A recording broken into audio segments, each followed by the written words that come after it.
말씀 요한복음 19장 31절에서 37절 말씀입니다. 이날은 준비일이라 유대인들은 그 안식일이 큰 날이므로 그 안식일의 시체들을 십자가에 두지 아니하려 하여 빌라도에게 그들의 다리를 꺾어 시체를 치워달라 하니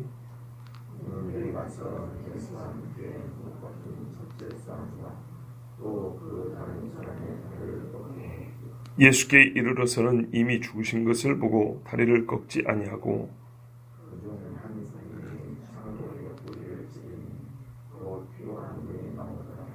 이를 본 자가 증언하였으니 그 증언이 참이라. 그가 자기의 말하는 것이 참인 줄 알고 너희로 믿게 하려 함이니라.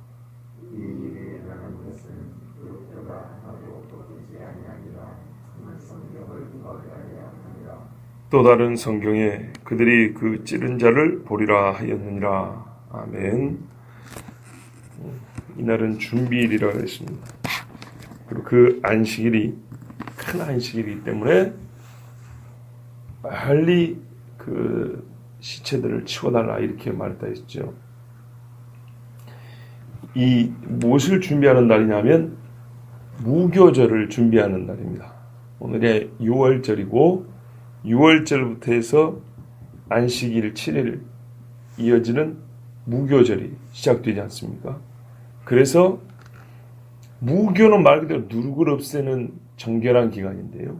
6월절 양을 잡고 그 양에 남은 그 먹다 남은 고기들도 혹 남으면은 다 불살라야 되는 뭔가 아무리 6월절 양이라 할지라도 요것도 남겨놓으면 부정하다 한 그게 무교절입니다. 누룩을 없애는 기간. 그러니까 큰 안식일이라 하는 것이 바로 큰 안식일이 큰 날. 안식일 중에 큰 안식일.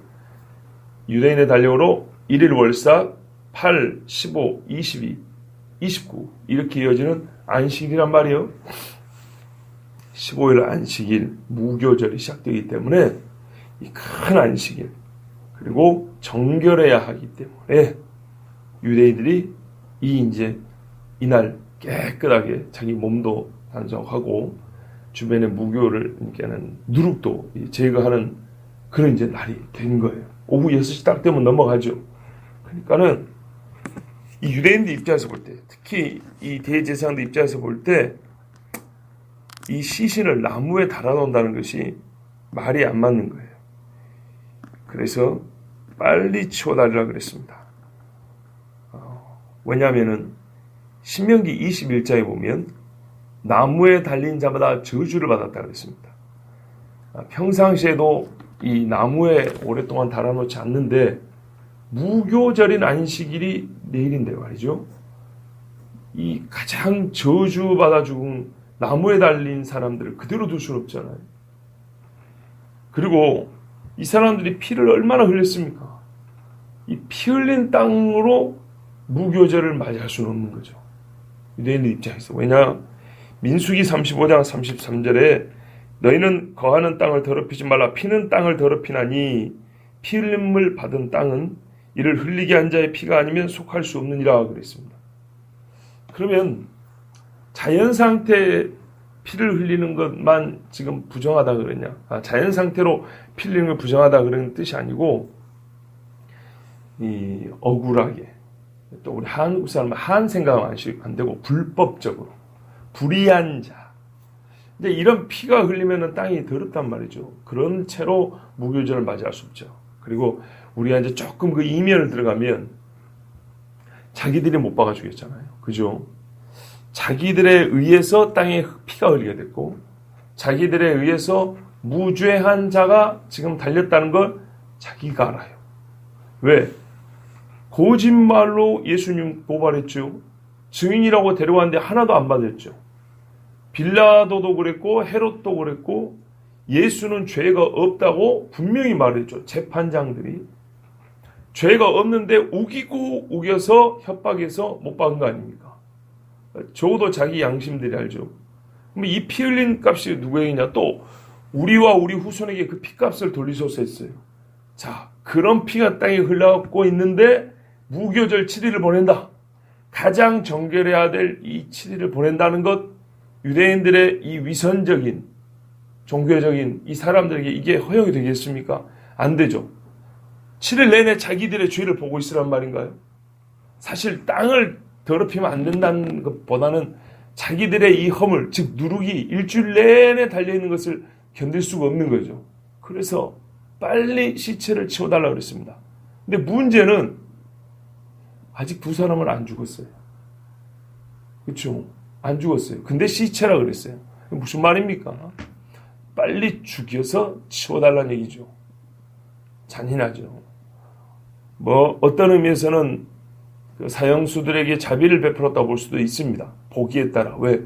이틀, 3일 달려있어야 되는데 빨리 숨을 끊어주면 그게 자비라고 볼 수 있겠지만 이 사람들이 꼭 그런 자비를 베풀려고 한 것이 아니라 자기들의 허물을 가리려고 또는 이 두 사람에 대해서는 땅을 정결하게 한다고 누룩을 없앤다고 하는 그런 측면에서 말했단 말이죠. 이리 보나 저리 보나 이 대제사장들을 비롯한 유대 당국자들의 진짜 이 절기가 보여주는 그들의 누룩, 그들의 위선, 그 악함을 우리는 볼 수 있습니다. 이사야 53장 8절에 그가 곤욕과 신문을 당하고 끌려갔으니 그 세대 중에 누가 생각하기를 그가 산 자의 땅에서 끊어짐은 마땅히 형벌받을 내 백성의 허물을 인함이라 하였으리요. 그 세대 중에 누가 이런 생각을 하였으리요. 보십시오. 이 사람들은 만약에 예수님이 내 백성의 허물 그리고 내 허물 때문에 이렇게 십자가에 달렸다 이렇게 하면 이 자리에서 통곡을 하고 회개했을 건데 그런 생각을 전혀 하지 못하고 오히려 자기들의 허물이 드러날까 싶어서 자기들이 또한 종교를 뭐라고 할까요? 신앙인도 아니고 말이죠.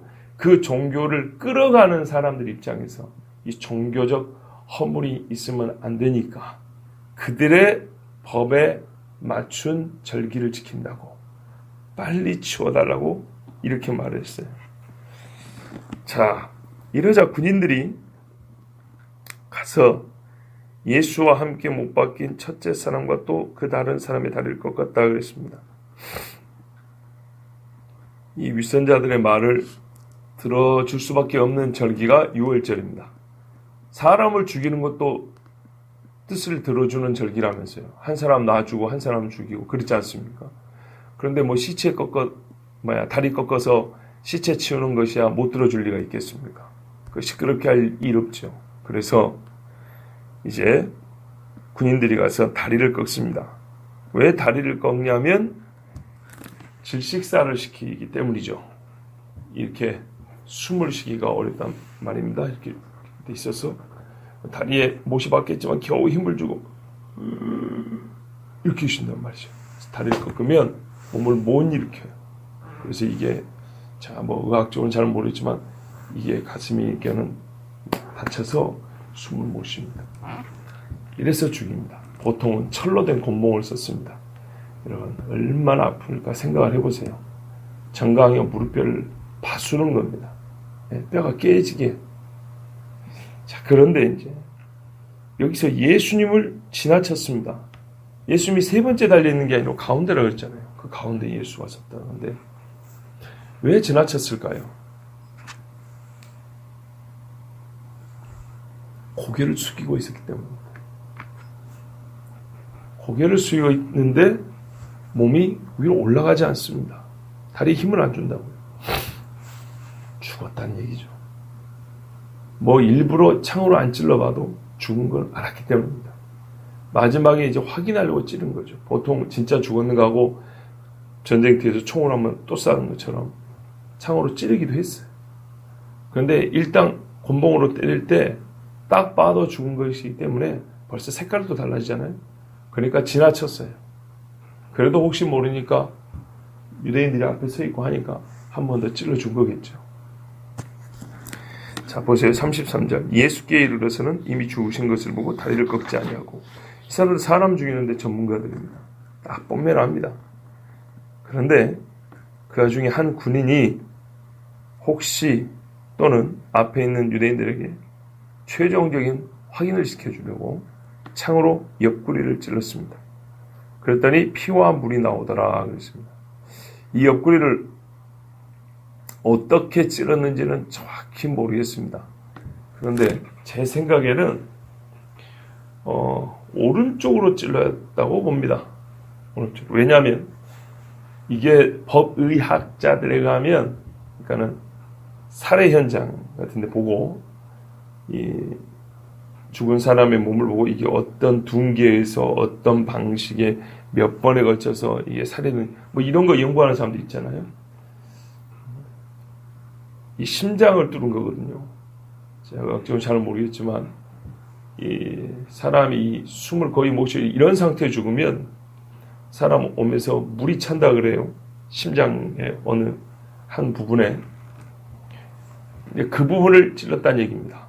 요거는 이제 법의학적으로 증거가 뭐냐면 이미 죽은 사람이라는 것과 죽은 지 얼마 안 됐다는 것을 두 가지를 다 증거한다고 합니다. 이미 죽었는데 오래전에 죽은 게 아니라 죽은 지 얼마 안 된 사람의 심장 상태, 요와 같이 이렇게 갖고 죽은 심장 상태일 경우에 그 심장 안에 물이 고이게 된다. 자, 그거를 찔렀습니다. 그런데 어떻게 찔렀어야 심장을 관통할 수 있을까요? 창이 뾰족하니까 쑥 들어갈 텐데 왼쪽에서 찔러가지고는 심장을 못 뚫습니다. 왜냐하면 심장이 갈비뼈 여기 안에 가 있고 이 가운데쯤 있잖아요. 여기인데 여기서 뚫어가지고는 어렵죠. 이렇게 해서 뚫었던 걸로 그렇게 보입니다. 뭐 기술적으로 밑에서 올리겠지만 하여튼 오른쪽 옆구리를 통해서 왼쪽 가슴 부에 있는 심장을 관통한 걸로 그렇게 보입니다. 이랬더니 피와 물이 나오더라. 이것이 곧 어떤 사람들, 누구냐면 기절하고 있었다. 죽은 게 아니라 기절 중이었다는 사람들의 말을 아주 일소시켜버린 겁니다. 살아있는 상태에서 이렇게 물이 많이 나오지 않습니다. 또 중요한 사실이 이제 더 중요한 게 있는데요. 물이 나온다는 말을 한 이유가 있습니다. 예수님이 초막절기에 이렇게 크게 외치셨죠. 명절 끝날 곧 그날에 7장에 이렇게 있어요. 예수께서 서서 외쳐 가라사대 누구든지 목마르거든 내게로 와서 마시라. 나를 믿는 자는 성경의 이름과 같이 그 배에서 생수의 강이 흘러나리라 하시니 이는 그를 믿는 자의 받을 성령을 가리켜 말씀하신 것이라. 예수께서 아직 영광을 받지 못하신 고로 성령이 아직 저희에게 계시지 아니하시더라. 이제 우리가 여기까지 왔기 때문에 이 말 하나하나 다 이해가 돼요. 영광을 받지 못하신 고로는 뭡니까? 아직 죽지 않으셨다는 거죠. 인자가 영광을 받을 때가 왔다 그랬어요. 예수님이 죽지 아니하신 고로 성령이 저에게 계시지 아니하시다. 말대로 하면 예수님이 이제 죽었으므로 곧 성령이 그들에게 내리는데 예수님이 이거를 말하면 물이라 표현을 했습니다. 그리고 말하면 내가 물과 성령으로 이렇게 거듭나야 한다고 그랬습니다. 또한 요한 1세 그를 증거하는 이가 셋이니 그러면서 물과 피와 성령이라 그랬던가요? 우리 번역에는 이렇게 좀 생략된 것이 있다고 제가 벌써 4년 됐는데 15년도에 요한 1서를 가지고 아주 강력하게 변증했던 그런 설교한 적이 있습니다. 바로 이제 약속하신 성령이 곧 오시리라는 증거를 예수님의 몸으로 예수님의 죽으심에 그때 흐른 물로 주님이 우리에게 보증을 해주신 겁니다. 이거를 보자 요한이 뭘 깨달았을까요? 아하, 곧 주의 약속하신 성령이 내리겠구나 하는 걸 깨달을 수 있지요. 바로 우리에게 그걸 가르쳐줍니다. 그래서 이 물 이야기를 다른 사도들보다 요한이 유독 많이 합니다. 그리고 예수님의 성육신의 증거와 그의 구속자 되심과 우리가 어떻게 구원을 받고 죄의 씻음, 물은 씻음입니다. 그렇죠. 이 씻음에 관하여 요한은 다른 사도들보다 요한 복음서와 서신서를 통해서 물을 강조합니다.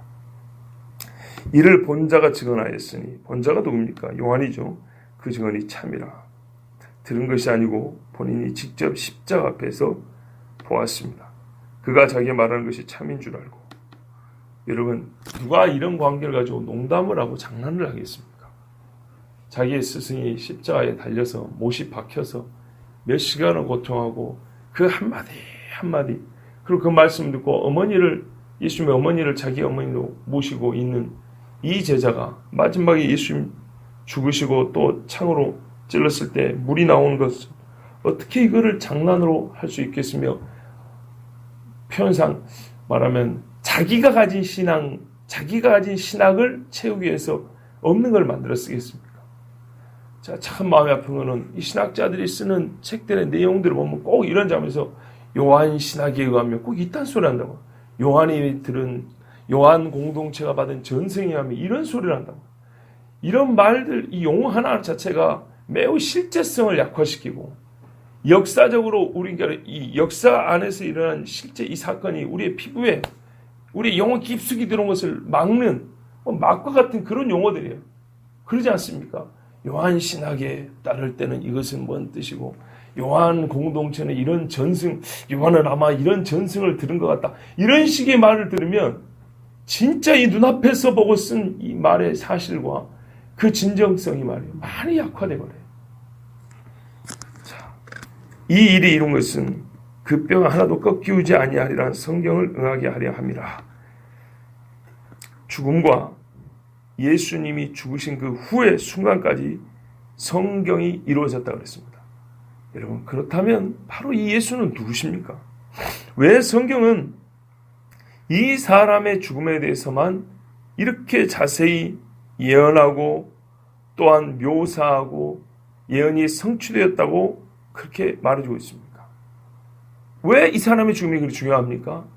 메시아이기 때문입니다. 그리스도 우리 주님이기 때문입니다.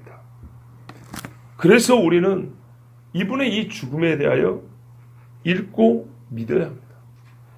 한 성경을 응하게 하려 함이라 하고 뒤에 가서 뭐라 합니까? 너희를 35절에 앞이죠. 믿게 하려 함이라 그랬습니다. 이 말씀은 사도 요한에 의하면 권면이죠. 요한의 목소리입니다. 그런데 요한이 하나님의 목소리로 지금 말하고 있기 때문에 명령입니다. 믿게 하려 함은 하나님의 말씀 그 소리로 하면 믿어라 하는 명령입니다. 이렇게까지 죽었으니, 내가 말한 모든 그 예언을 성취한 자로 죽었으니 너희는 믿어야 한다입니다. 자, 예수님의 뼈가 꺾이지 않았다. 성경은 이것도 예언했다 그러죠. 어디서 예언했을까요? 시편 34편 20절에 그 모든 뼈를 보호하시며 그 중에 하나도 꺾이지 아니하도다 그랬습니다. 이 말씀을 성취한 겁니다. 그런데 여러분, 뼈가 꺾이는 거하고, 아니 이미 못까지 박힌 사람이 그 뼈 좀 꺾여지는 것이 뭐가 그리 큰일이라고 우리 하나님은 뼈가 꺾이지 않을 것이라고 예언을 하셨을까요? 생각을 해보세요. 뼈 하나 꺾인 거하고 등짝이 이 박고랑처럼 패인 거하고 그 흉함, 그죠? 그 고통, 뼈 꺾일 때 고통이나 채찍 맞을 때 고통이나 뼈 꺾일 때 그 비참함이나 이 못이 박힐 때 사람 생살에 못이 박힐 때 비참, 뭔 차이가 있다고? 뼈를 안 꺾는다, 뼈를 꺾지 않고 죽는다, 이게 뭐 그리 대수라고 그걸 예언하셨고 그게 성취되었다고 이렇게 기록을 할까요? 그래서 우리가 성경을 봐야 됩니다. 예수님이 유월절 양이기 때문에 그렇습니다. 민수기 9장 12절에 유월절 양의 경우에 아침까지 그것을 조금도 남겨두지 말며 그 뼈를 하나도 꺾지 말아서 유월절 모든 율례대로 지킬 것이니라. 아멘. 자, 밤새 구워서 먹는데 뼈를 꺾지 말고 구워 먹으랍니다. 이게 얼마나 희한하고 대단한 일인가 생각해보세요.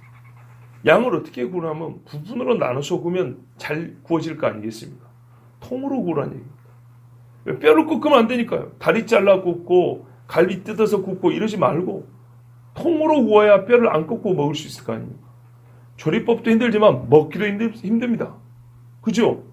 아니 갈비를 뜯어갖고 입으로 이렇게 먹어야 이게 잘 고기도 다 발라 먹어지는 거지. 통째로 놓고 어떻게 이거를 칼로 일일이 잘라가지고 말이죠. 어렵지요. 굉장히 먹기도 어렵습니다. 통으로 놓고는.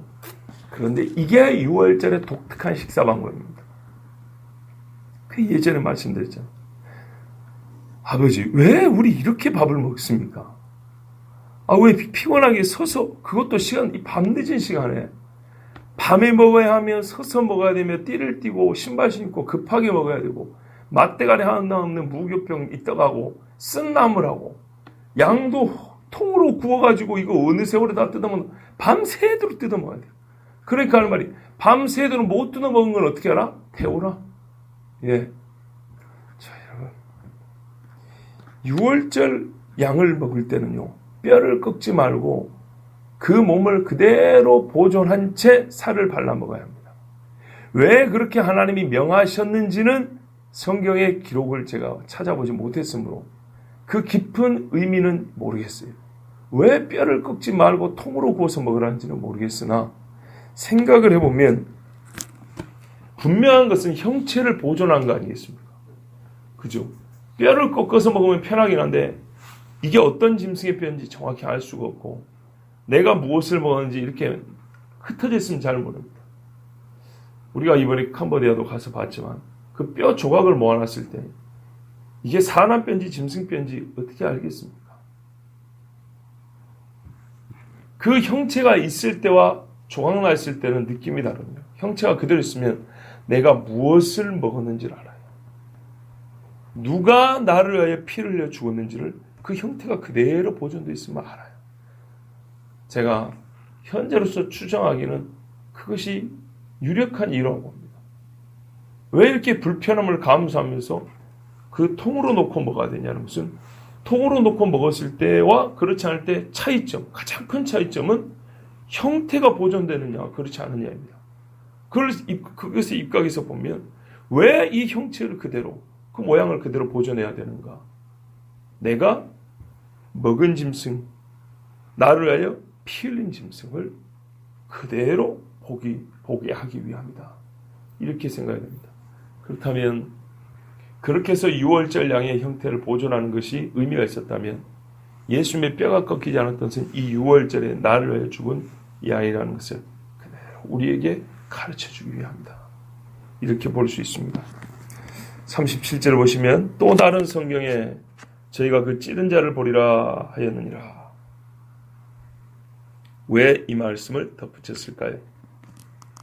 역시 예언의 성취이기 때문입니다. 요한이 예수님을 그 죽은 몸을 볼 때 현재로서 그때 현재로서 예언의 성취이고 또한 앞으로 장차 온전한 성취의 완전함이 올 것이기 때문에 이 37절 말씀을 덧붙여 기록했습니다. 시편 22편 16, 17절에 개들이 나를 애워쌌으며 악한 무리가 나를 둘러 내 수족을 찔렀나이다. 내가 내 모든 뼈를 셀 수 있나이다. 저희가 나를 주목하여 보고. 이게 16절 17절입니다. 뭐라고 했습니까? 내 모든 뼈를 셀 수 있나이다. 이거는 고통의 극심함을 말합니다. 아파서 뼈 마디마디를 셀 수 있을 정도로 그렇게 아프답니다. 동시에 뼈 마디마디가 조각나버리면 고통을 다 느낄 수 없겠죠. 그 뼈를 그대로 보존하신다는 예언의 성취이기도 하고 또 하나는 그들이 내 수족을 찔렀나이다 라는 이 말씀을 하나님께서 성취하신 겁니다. 그런데 이제 이것만이 아니라 그랬죠. 이 일을 통하여 앞으로 있을 이 예언의 완전한 성취를 요한이 내다봤기 때문이라고 그랬습니다. 여러분, 찔렀다는 것은 못이 떠오릅니까? 창이 떠오릅니까? 창이 떠오르죠. 못은 박는 것이고 창은 찌르는 것입니다. 그런데 본문에서는 못 박은 것을 포함하는 것임을 알 수 있습니다. 시편 22편에 아까 말했죠. 그들이 나를 둘러 내 수족을 찔렀나이다. 손과 발을 창으로 찌르지 않았어요. 못을 박았죠. 그런데 이 찌름을 수족에다가도 적용을 시켰기 때문에 손발을 못 박은 것을 포함합니다. 그러면 창을 찌는 건 말하지 않냐? 말합니다. 스가랴 13장 6절에 혹이 그에게 묻기를, 이 스가랴 12장부터는 유대 땅 이스라엘 사람들이 그들의 메시아가 올 때 회개하고 돌아오는 이야기입니다. 12장에 보면 회개한 얘기고 13장에 보면 그래서 어떻게 되냐? 그들을 정결케 하는 샘물이 흘러나와 그들이 완전히 하나님의 자녀로 정결하게 받는 이야기가 13장까지 이어진다. 그래서 스가랴 12, 13장은 메시아를 만나고 유대가 이스라엘이 회복되고 회개하는 날을 말하고 있습니다. 그 13장 6절에 혹이 그에게 묻기를 메시아죠. 내 두 팔 사이의 상처는 어찌미냐 하면 두 팔 사이니까 몸뚱아리죠. 이 몸에 난 상처는 어찌미냐 하면 대답하기를 참 정말 마음이 울컥하는 그런 말씀이에요. 이는 나의 친구의 집에서 받은 상처라 하리라. 내가 너희를 종이라 하지 않냐고 벗이라 하리. 그죠? 이스라엘은 나의 벗이라 나의 친구라 하는데 우리 주님이 그렇게 표현합니다. 당신의 몸에 난 두 팔 사이에 난 그 상처는 어떻게 생긴 거예요? 이것은 내 친구 집에서 얻은 상처죠. 친구 집에 하니까 창으로 찌릅니까? 이 말씀을 통해 볼 때 찌른 자를 본다는 말씀, 이거는 손발을 못 박은 것과 옆구리를 창으로 찌른 것을 두 개를 다 말하고 있습니다. 이게 바로 2000년 전 예수님이 우리를 위하여 당한 고난, 그의 죽음입니다. 예수님의 죽음을 확인한 사람은 로마인이지만 그 책임은 유대인에게 있다는 명시적인 선언이기도 합니다. 내 친구 집에서 받은 상처라. 그럼 그 상처의 책임이 누구에게 있습니까? 그 친구에게 있습니다. 그래서 예수님이 세상 모든 사람이 다 구원받기를 원하시는 건 당연하지만 어디 옵니까? 그 친구 집으로 온 겁니다. 로마 너희들이 나를 찔렀지 하고 로마로 가시지 않습니다. 이스라엘로 오십니다. 친구라 여겼으나 배신한 자들이 주님 다시 오실 때 자기들이 찌른 자를 보게 될 것입니다. 그래서 여러분 맞잖아요. 주님은 못자국과 창자국을 그대로 갖고 오시는 겁니다. 그대로 갖고 오사 원수를 갚으시며 또한 자기 친구들을 회개케 하여 하나님의 한 백성으로 만드실 것이기 때문에 요한은 이 말씀을 기록했습니다. 그 찌른 자를 보리라 한 그 말씀이 응하였다고. 그리고 성경의 예언은 이중적인 예언도 있다고 그랬죠. 단계적으로 완성이 되어가는 예언이 있습니다. 스가랴 12장 10절에 내가 다윗의 집과 예루살렘 거민에게 은총과 간구하는 심령을 부어주리니 아직 아닙니다. 그죠? 장래일이죠. 그들이 그 찌른 바 그를 바라보고 그를 위하여 애통하기를 독자를 위하여 애통하듯 하며 그를 위하여 통곡하기를 장자를 위하여 통곡하듯 하리로다. 보세요. 스가랴서는 요한보다 앞선 사람입니다. 몇백 년 앞선 사람입니다. 그죠? 말라기 이후 400년인데 말라기보다 앞선 사람이 스가랴입니다. 스룹바벨이 돌아와서 성전 지을 때 선지자가 스가랴 선지자입니다. 그 성전이 세워질 때 뭘 얘기해요? 바로 이 성전의 주인이 다시 오시는데 그때 뭐라 그래요? 다윗의 집안 사람들이 애통할 것이다. 그러면서 그 찌른 자를 볼 것이다 그랬어요. 근데 보세요.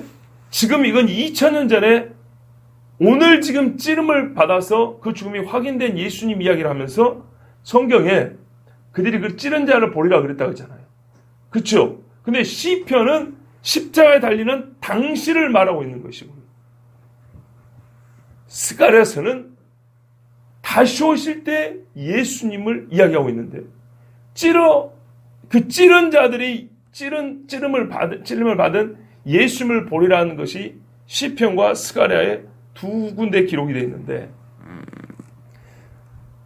예수님이 지금 찌름을 받은 당시로는 시편 말씀의 성취이고 스가랴서의 말씀은 부분적으로는 예수님 당시의 성취이며 최종적으로 예수님이 오실 때의 성취입니다. 왜냐하면 찌를 때 일단 봤잖아요. 그죠? 찌를 때 봤고요. 그리고 훗날 주님 다시 오실 때 그들이 그 집안 사람들이 회개하면서 찌른 자를 곧 예수님을 볼 것이다. 이 두 가지 말씀이 동시에 2000년 전과 앞으로 예수님 오실 때 있을 일을 함께 말씀하고 있습니다. 보세요. 또 다른 성경에 그렇습니다. 또 다른 성경이란 어느 한 곳을 지정하여 말하는 것이 아닙니다. 그죠? 또 다른 할 때 그 중에 특정해서 딱 한 군데만 말할 수는 없는 거잖아요. 또 다르니 어떤 특별한 기준을 말하는 것이 아니므로 이것은 기록된 모든 구약 성경 전체 중에서 이 말씀이 기록된 모든 것을 말합니다. 그리고 우리가 현재로서 이 또 다른 성경이란 것은 다 구약 성경임을 알고 있습니다. 그죠? 지금 요한이 이 요한복음을 기록할 때 또 다른 성경이라는 것은 기록된 성경이니까 구약 성경이란 말이에요. 구약 성경이니까 시편과 스가랴서를 다 말했습니다. 그러면 스가랴는 주님 다시 오실 때를 말한다 그랬죠. 그러면 진짜 주님 다시 오실 때를 조금 더 가까이 내다본 신약 성경의 어느 부분에서 스가랴서의 이 말씀이 그대로 또 반복하여 들려지는 소리가 있지 않을까? 그렇게 우리가 예상해 볼 수 있죠. 실제로 있습니다. 우리가 잘 아는 요한계시록입니다. 요한계시록 1장 7절에 볼지어다 구름을 타고 오시리라. 각인의 눈이 그를 보겠고 그를 찌른 자들도 볼 터이요.